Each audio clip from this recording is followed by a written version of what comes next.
Nós deixamos Deus pelo trabalho, deixamos Deus pelo dinheiro, deixamos Deus por tantas coisas, pelo cansaço.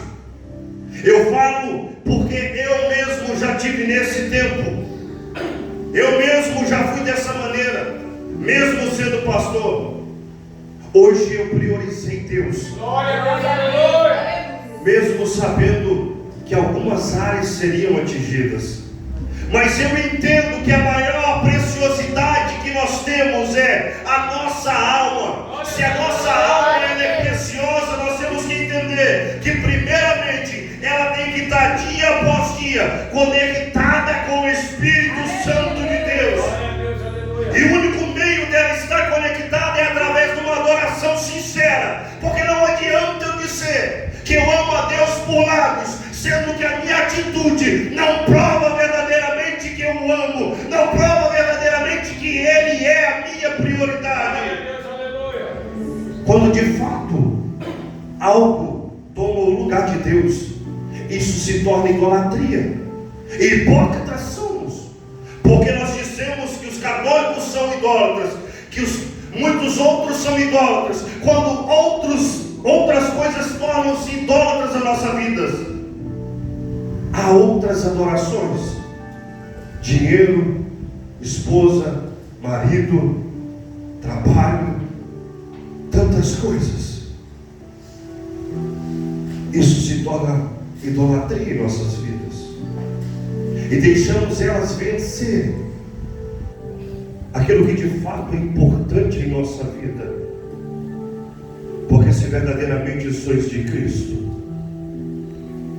verdadeiramente testificais o amor de Cristo sobre sua vida, de suma Ele é a maior importância a qual nós temos. Temos que ter o entendimento que verdadeiramente Cristo, Ele é a razão da nossa existência, é a razão da nossa vida. E veja que esse evangelho ele é diferente dos outros evangelhos sinóticos. Ele mostra a realidade de Jesus Cristo como um Deus. Ele traz realmente Cristo como o verbo vivo, como a esperança do mundo. E se verdadeiramente Ele é a esperança de nossa vida, nós temos que dedicar total tempo e total atitudes e obras para Ele. Temos que entender que verdadeiramente o amor dele nos dá um entendimento sólido e vivo, que a nossa esperança é viva, e a bendita esperança nossa é Jesus Cristo, autor e consumador da nossa vida. Amém, aleluia. E veja que ele começa a sua narrativa textual enfatizando que Ele é o Verbo.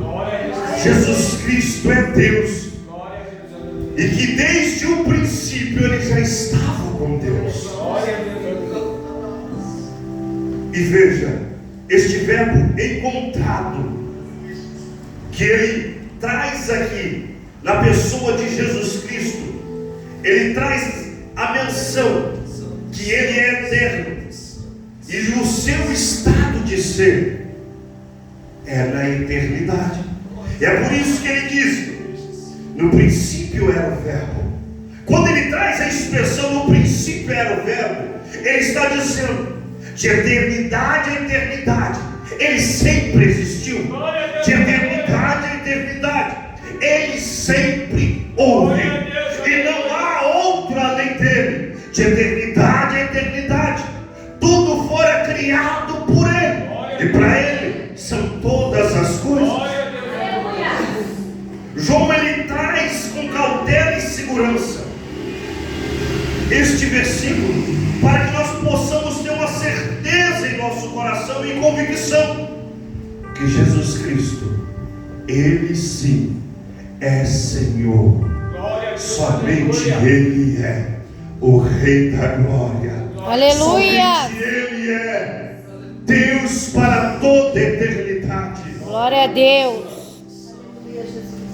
Perceba comigo que João, quando ele traz a segunda expressão do verbo, falando da bendita pessoa de Jesus Cristo, e o verbo estava com Deus, Ele quer agora trazer ao nosso entendimento de que ele vai agora se tornar aquilo que ele não era. O verbo agora ele torna algo que ele é para algo que ele não era. Ele é Deus, ele é Espírito vivo, ele é a pessoa existente da criação. Agora ele vai se fazer carne, agora ele despiu-se da sua glória para se tornar o que ele não era, uma pessoa física, uma pessoa carnal. Ele faz isso para que o verdadeiro sacrifício pudesse ser aceito e a expiação sim fosse verdadeiramente aceita por Deus. Porque até então havia um simbolismo, até então um carneiro, uma ovelha era sacrificada pelo pecado da nação de Israel, mas isso era apenas um simbolismo do verdadeiro cordeiro que viria pela salvação não somente de Israel, mas por todo aquele que nele crê, por todo aquele que verdadeiramente o aceitar como Senhor e Salvador de vossas vidas. Ele agora traz a ação. Ele usa agora o verbo no ariosto para mostrar uma ação determinante de Deus. Ele usa o verbo ariosto para mostrar. Ele agora sai do seu estado eterno, ele entra no estado físico, para que pudesse haver uma ação determinante sobre a vida de todos aqueles que verdadeiramente creem em sua palavra. Porque através do sentido do crer, através do sentido de uma fé que alcança as barreiras e as limitações visíveis, a outra hora nós não tínhamos entendimento, mas quando essa graça nos alcançou, foi aberto os nossos olhos espirituais e nós pudemos contemplar que verdadeiramente Ele é o Rei da Glória. Aleluia! Ele é a salvação da humanidade, que verdadeiramente Ele é o único digno de toda honra, toda glória e todo louvor. Glória a Deus! Essa ação determinou algo em nossas vidas. Ela trouxe um sentido de que Ele se moveu dessa ação, mesmo sendo Deus. Porque o sacrifício, ele só poderia ser feito de um sangue puro. A Bíblia descreve o sangue de Abel como um sangue puro. E nós vemos no livro de Apocalipse que a descrição que nem mesmo este sangue seria capaz de desatar os 7 selos. Mas o sangue de Cristo, a qual foi precioso, o sacrifício foi vicário por nós na cruz do Calvário. Esse sacrifício sim foi capaz de fazer a expiação por completo, nos dando a liberdade, nos dando o apreço da salvação, nos mostrando que aquilo que outra hora estava longínquo das nossas vidas e da nossa realidade, agora se tornou presente, porque o presente foi nos dado como um dom precioso, o dom da vida eterna, o dom da salvação, que somente há em Cristo Jesus. E é por isso que nós estamos aqui essa noite, para agradecê-lo pelo dom da vida, para agradecê-lo pela esperança da vida eterna, para agradecê-lo porque nós sabemos que Ele voltará e Ele irá nos buscar, e para sempre estaremos com Ele nas mansões celestiais. Aleluia! Veja que João ele traz uma excelência linguística para convencer aqueles que não foram convencidos. Porque a maior dificuldade do convencimento não são aqueles que são desprovidos de uma grande sabedoria, mas são daqueles que acham ser intelectuais, sendo que na verdade não são. São daqueles que acham que conhecem, quando na verdade não conhecem. Porque a dificuldade maior que a igreja de Cristo, que nasceu após a sua morte e após o Pentecostes, ela tinha do crescimento, eram os sábios, eram os eruditos, eram os intelectuais, eram os fariseus os sacerdotes, do lado judaico, os teólogos, e por outro lado os filósofos, os gregos, com as suas questões filosóficas trazidas por Sócrates e Platão, o autoconhecimento, o conhecimento de si próprio. Mas perceba comigo que quando Jesus Cristo ele entra na nossa vida, aquilo que nós tínhamos por conhecimento ele se esvazia, mas é o conhecimento que agora é enxertado em nossos corações e em nossa alma, é o conhecimento que é vindo do Espírito Santo, e esse produz frutos para a vida eterna, porque esse conhecimento ele não é humano, mas esse conhecimento é dado por Deus. Aleluia! Para que nós possamos sempre estar no caminho que leva à salvação.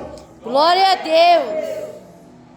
Porque se fôssemos viver do conhecimento de nós próprios, de si próprio, por muitas vezes seríamos pegos em enganos, em frustrações, porque por muitas vezes achamos que sabemos algo, quando por fim deparamos que não sabemos nada. Mas quando o Espírito Santo nos guia, ele nos determina a uma ação divina, ele nos determina para algo que já foi visto por Cristo, que já foi visto e determinado por Deus.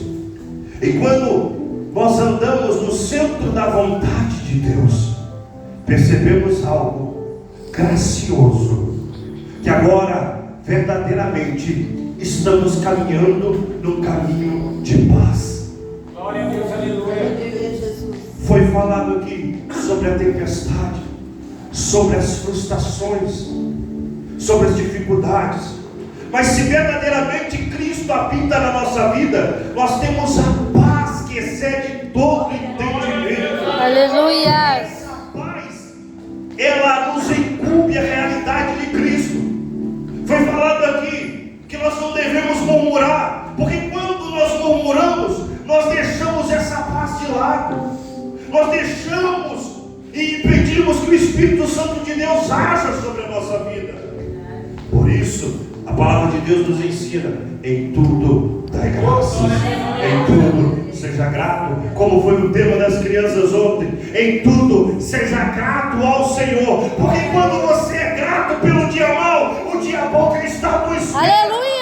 Quando você é grato pela dificuldade, e quando você está sendo grato, mesmo com rogos de lágrimas, o Senhor está enxugando as suas lágrimas e está preparando uma grande vitória para a sua vida. Aleluia! Porque a gratidão chama a atenção de Deus. A gratidão mostra que verdadeiramente você compreende que tudo que Deus faz é bom, é perfeito, é agradável. Aleluia! E que Deus sabe como agir. É porque você compreende que a sua vida está totalmente nas mãos do Senhor. E ela estando nas mãos de Deus, por mais que a dificuldade esteja à sua frente, por mais que as lutas venham crescendo, por mais que a barreira impeça de você prosseguir, você entende que você não pode parar, que você vai prosseguir. As barreiras vão cair ao chão, porque o leão da tribo de Judá, ele está do seu lado e ele age em seu favor. Aleluia! Porque você tem a compreensão que a maioria das suas batalhas, quem vai batalhar por vós é o Senhor Jesus Cristo. A sua arma é o joelho no chão, é uma oração constante, Verdade. é jejuando, é se fortalecendo. Mas entenda o princípio do jejum. Nós sempre temos uma questão que bate na tecla, mas ela moraliza totalmente a palavra, o entendimento. Nós fazemos jejum por pessoas, por coisa que queremos, sendo que o princípio do jejum é para o nosso fortalecimento espiritual.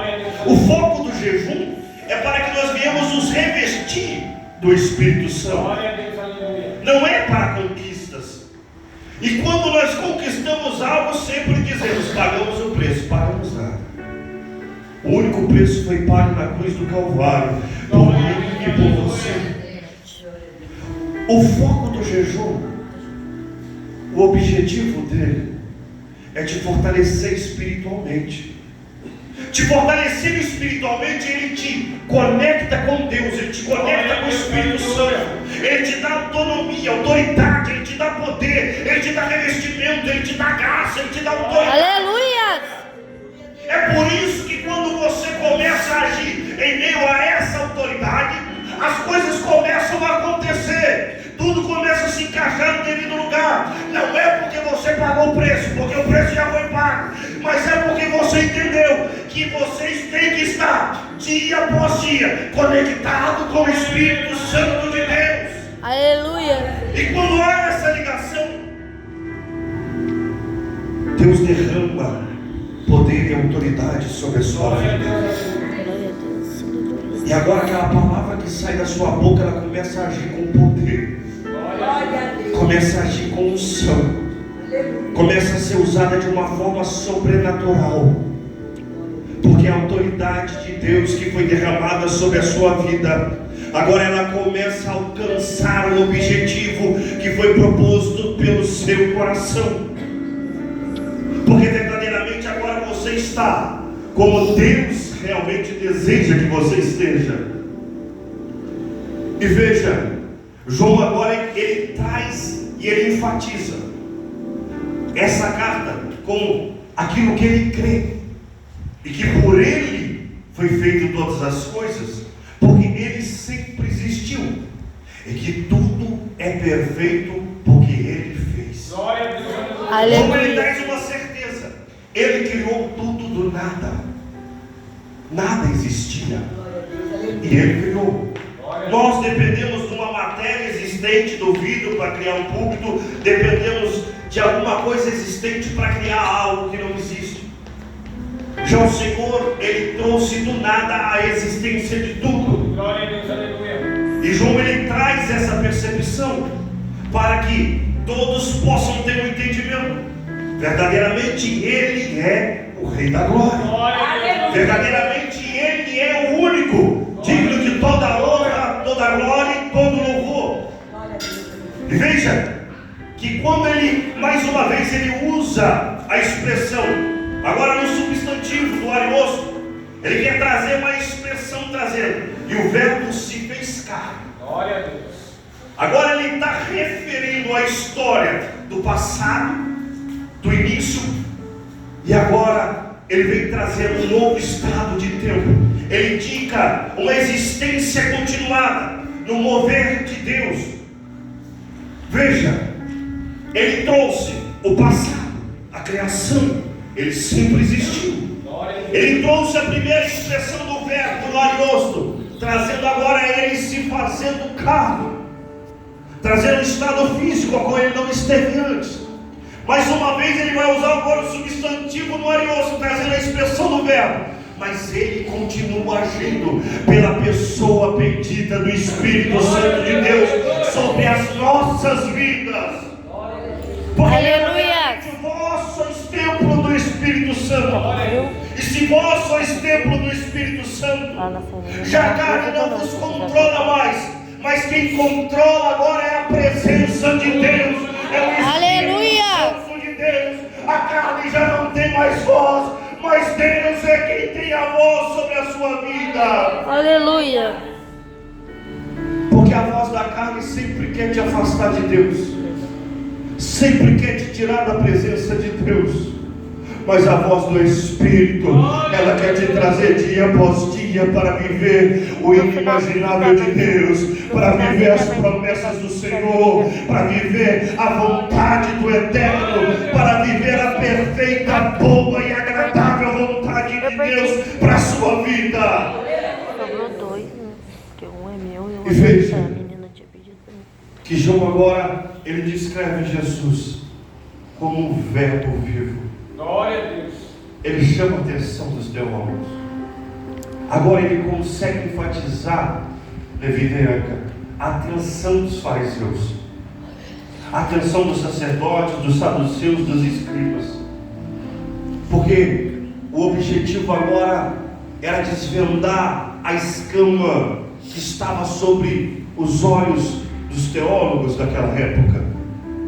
Porque eles tinham conhecimento da letra, mas mesmo tendo, eles não conseguiram ver que a Bíblia em todo tempo ela descrevia o Messias de uma forma especial, de um amor incondicional, que o Messias ele teria um amor ágape, amor esse que é aquele que ama sem esperar ser amado, e por ele ter esse amor, ele foi o verdadeiro apreço de salvação, ele foi o verdadeiro apreço de expiação pelos pecados de toda a humanidade. Eles esperavam que viesse vir um guerreiro, viesse libertá-los da opressão de Roma, mas sendo que na verdade veio um guerreiro sim, veio um general de guerra, mas ele veio libertar de uma escravidão não só carnal, de uma escravidão não física, mas de uma escravidão eterna. Veio um guerreiro para libertar do sofrimento eterno, veio um guerreiro para lhes trazer a esperança, a liberdade eterna, não somente uma liberdade condicional humana, mas uma liberdade eterna que poderia e pode perpassar todo o entendimento quando nós entendemos que esse mundo é passageiro, tudo aqui tem um tempo determinado, mas a nossa alma tem um condicionamento eterno, e quando isso é entendido por nós, nós começamos a entender o quanto ela é preciosa. Aleluia. E se de fato a sua alma é preciosa, você sempre buscará estar fazendo a vontade do Eterno. Fazer a vontade de Deus é fácil? Não é. Mas também não é difícil. Não se torna difícil quando nós começamos a entender que de fato a nossa alma é o bem mais precioso que nós temos. Porque se realmente nós nos amamos, como muitas vezes é falado, e nós vemos sempre pessoas falando de amor próprio, o amor próprio ele começa a ser enraizado verdadeiramente se eu amo a minha alma, se eu entendo que a minha alma ela tem um estado de existência eterna, e ela tendo esse estado de existência eterna, as minhas ações vão determinar para onde ela vai. E se eu realmente me amo, eu determino que eu desejo estar com Deus para todo sempre.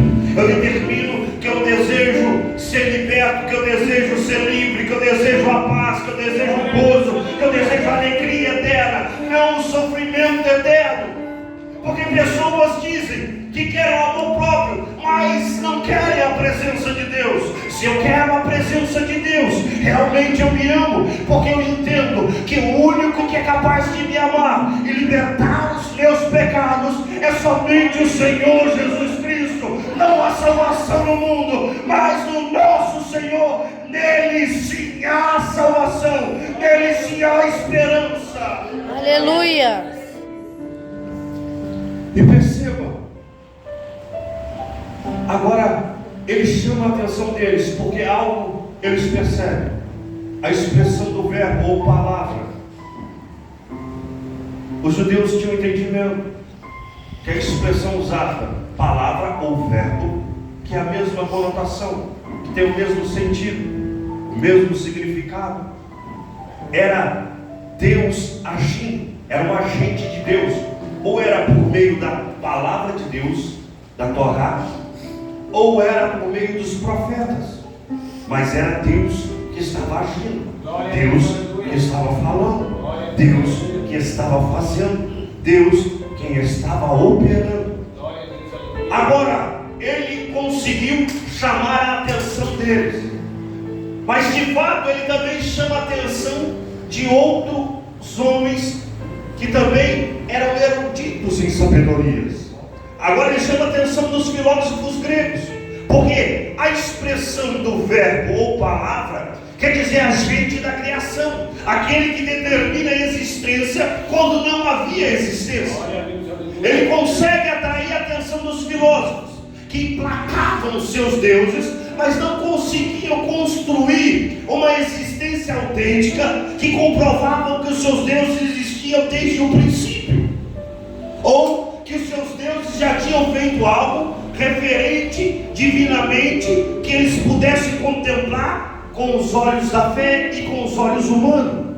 Agora João traz essa descrição, e é por isso que ele vem dizendo, e aí quando ele enfatiza explicando, ele vem dizendo: eu vi, Glória a Deus, aleluia. eu vi, Glória a Deus, aleluia. eu andei com ele, eu estive com ele, eu caminhei com ele. Aleluia. E ele sim é o verbo da criação. Aleluia. Ele sim é a palavra da existência para tudo que existe. Somente ele é o Rei da glória. Não há outro além dele. Ele perpassa qualquer entendimento. Não há sombra de dúvida que somente ele é Deus e que fora dele não há outro Senhor. Aleluia.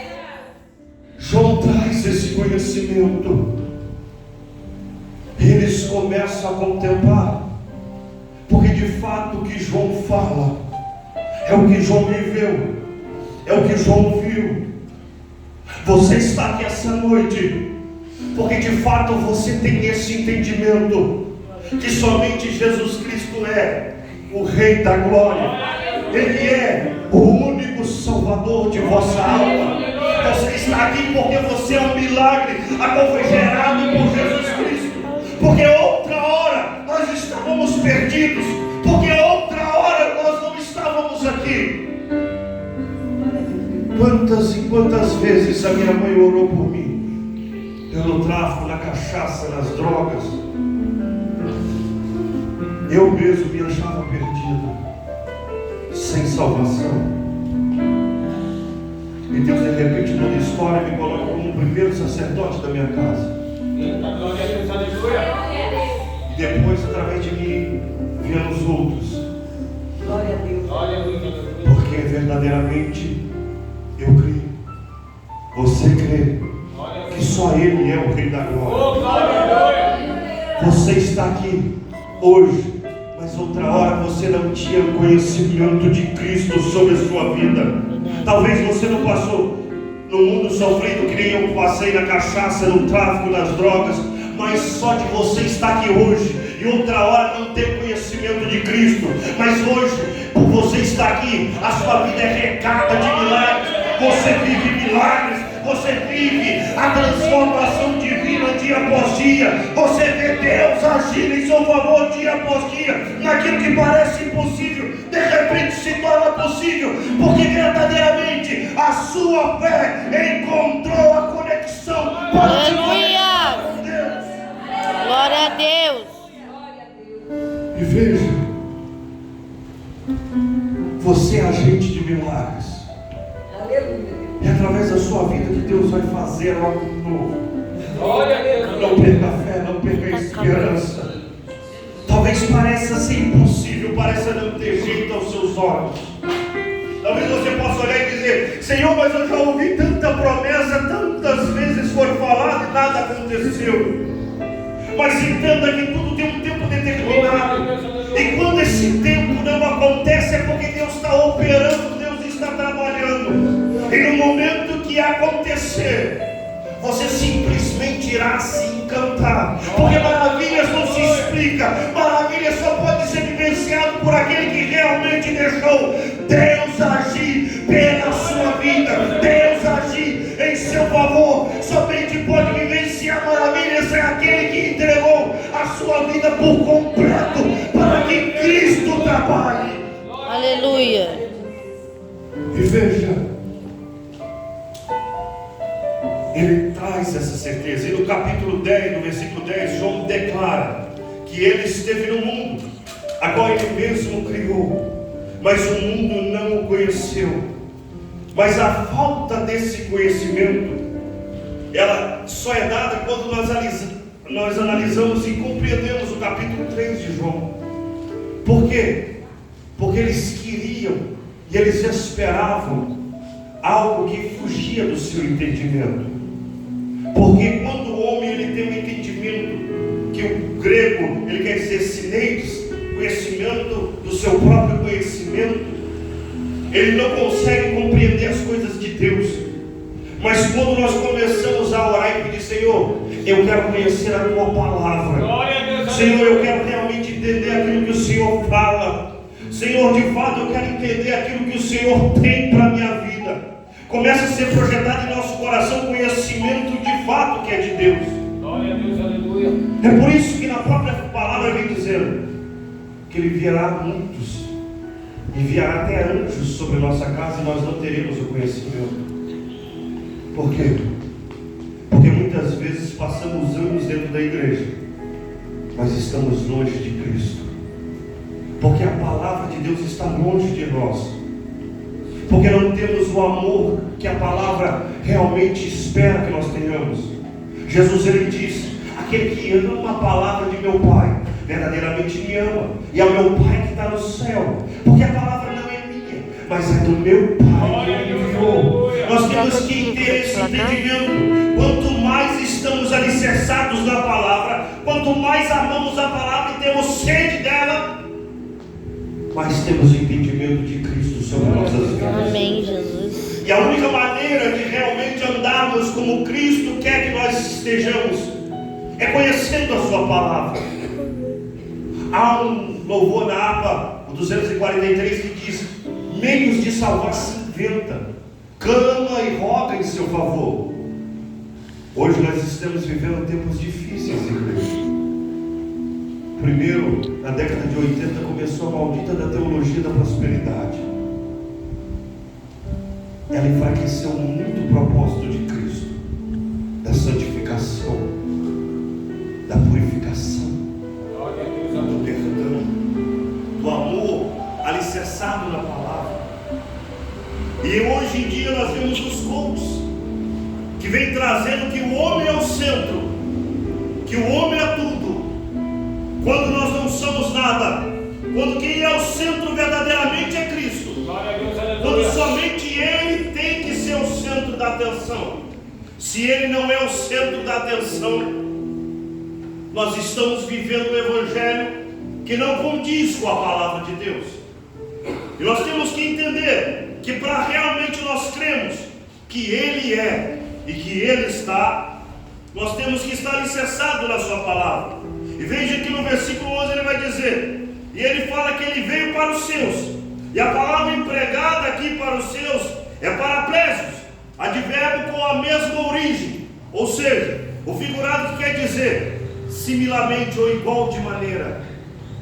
Ele veio para os seus de igual maneira, como homem, como carne, mas os seus não puderam reconhecê-lo, não puderam aceitá-lo. E veja que o que ele vem dizendo acerca do verbo empregado na existência do homem, em Gênesis 1:26, façamos o homem a nossa imagem e semelhança. O termo empregado aqui por João era da linhagem de Abraão, ou seja, povo eleito, sacerdote de Deus. Mas os seus não receberam, mas os que receberam deu poder. A palavra empregada para poder no grego aqui é ekousia, ou seja, o sentido de habilidade, privilégio, poder sobre-humano. E veja, a serem feitos ginomai, provocar a existência. Recebemos o reconhecimento que Ele é o nosso Senhor e Salvador, e Ele nos deu um privilégio que Paulo fala lá em Romanos, Abba Pai, que podemos chamar Abba Pai, ou seja, de nos tornarmos filhos adotivos. E por tornarmos filhos adotivos, esse privilégio, esse denominado ekousia, que significa poder, autoridade, uma habilidade sobre-humana, recaiu sobre a nossa vida, porque eles não aceitaram. E nós o aceitamos. E nós reconhecemos que de fato Ele é o Messias, que de fato Ele é a salvação da humanidade. E veja, e o verbo se fez carne, no versículo 14 ele vai falar mais uma vez, porque Jesus se tornou um mestre perfeito, Na vida de Jesus, nós vemos como Deus pensa e, portanto, como devemos pensar. Filipenses capítulo 2, versículo 5. De sorte que haja em vós o mesmo sentimento que houve também em Cristo Jesus. Amém. Aleluia. Qual é o sentimento que houve em Cristo Jesus? O sentimento do amor, o sentimento do perdão. Porque hoje falamos que perdoamos, só que não sabemos perdoar, porque a mágoa ainda está guardada no coração. E quando ela começa a apertar, nós começamos a soltar a nossa ira, a nossa raiva, começamos a trazer os erros do passado.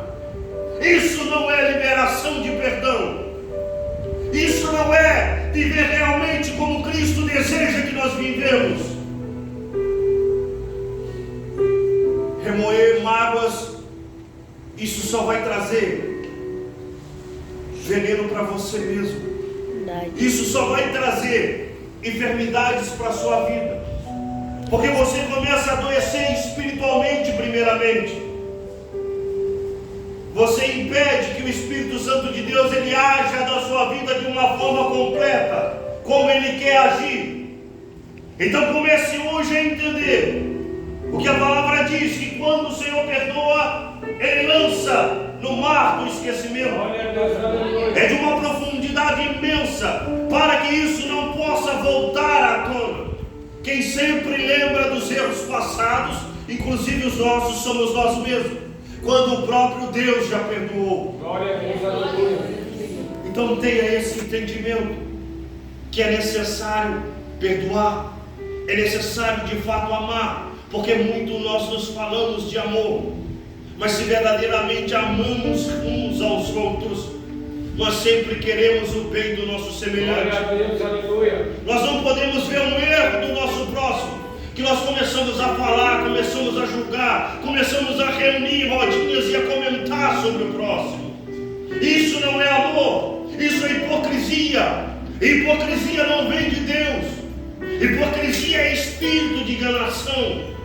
Espírito de enganação é a ação do maligno. E se de fato somos de Cristo, estamos empregados dentro da verdade. Verdade é essa que nos libertou. Verdade é essa que nos transformou. E se estamos transformados, Deus ele deseja ver sempre o brilho do Espírito Santo através da nossa vida. Aleluia. O exemplo perfeito, como modelo daquilo que nós devemos nos tornar. Ele nos mostra como viver. Ele nos dá a capacidade de viver dessa maneira. Veja 1 Pedro capítulo 2, 21.